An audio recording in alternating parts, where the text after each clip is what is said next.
Je m'appelle Oumar Ousmane Ndiaye. Je suis le secrétaire général de Oasis sociale et religieuse que Sokhna Mariam Bokar Baba Haran dirige depuis 2005.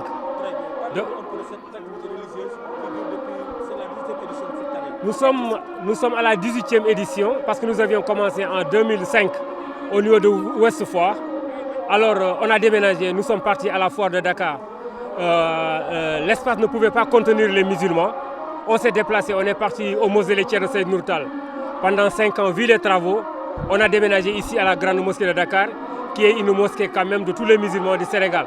Vous savez, la communauté musulmane, à chaque fois qu'un musulman vient, on cède les locaux à ce musulman-là. Raison pour laquelle ils nous ont accueillis ici à la grande mosquée de Dakar. Oasis sociale et religieuse, comme son nom l'indique, une oasis, c'est une mare dans le désert. Quelqu'un qui a soif, qui est affamé, qui rencontre une oasis, elle va dire, là, cette personne-là vit vraiment, Dieu merci. Elle est religieuse parce que nous travaillons, nous sommes toujours au service de la religion sociale, parce qu'il y a des gens, des familles qui sont démunies, qui n'ont pas de force, des gens qui n'ont pas été à l'école. Vous savez, généralement, les gens, ils font des jardins d'enfants. Mais Oasis sociale et religieuse a choisi de faire le jardin d'adultes. C'est-à-dire la récupération de toutes ces personnes vieilles qui n'ont pas été à l'école coranique pour leur apprendre le Coran et la charia du prophète Mohammed sallallahu alayhi wa sallam. Comment dirais-je, la fondatrice Sokhna Mariam, sous la tutelle ou bien sous l'autorisation de Thierno Seydou Mountaga, l'imam ratib de la grande mosquée, et sous la bénédiction du Khalif général de la famille de Thierno Mountaga Tall, Thierno Madani, et de Khalif général de la famille omarienne, Thierno Bachirou Tall, nous sommes à la 18e édition. Vous avez vu que tous les gens, ils convergent de partout. Il y a toutes les sensibilités. Il y a les mourides, il y a les khadres, il y a les tijanes, il y a les laïens. Bref, il y a même des chrétiens. Puisque El Hadj Omar Tall, c'est un panafricain. El Hadj Omar Tall, il est nationaliste, il dépasse même les frontières du Sénégal, il va même au-delà de l'Afrique. Raison pour laquelle tous ces musulmans sont venus ici commémorer cette prière. Le pourquoi de cette prière? Le prophète Mohammed sallallahu alayhi wa sallam avait dit aux musulmans, venez, je vais vous donner un cadeau. Ils lui ont dit, quel est ce cadeau? Il dit la prière de Salat Tasbih.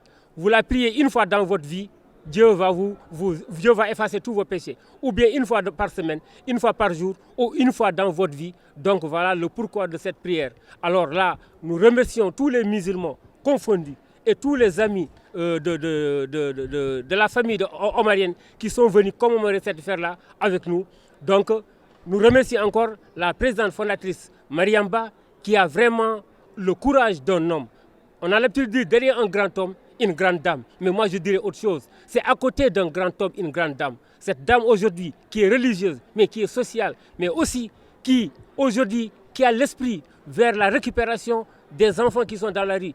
Elle veut faire une fondation. Nous faisons appel à la première dame, au président de la République, à toutes les bonnes volontés pour que cette femme-là puisse quand même réussir son dessein. Effectivement, vous savez, la paix, on a l'habitude de dire, quand il n'y a pas la paix, il n'y a pas la mosquée. Quand il n'y a pas la paix, il n'y a pas l'école. Quand il n'y a pas la paix, il n'y a pas de gouvernement. Donc la paix, elle est là pour tout le monde. Et la paix n'est pas un simple mot, c'est un comportement. Un comportement que tout un chacun, à commencer par les autorités étatiques, les gens de l'opposition, les citoyens simples, la société civile, tout le monde doit appeler à la paix.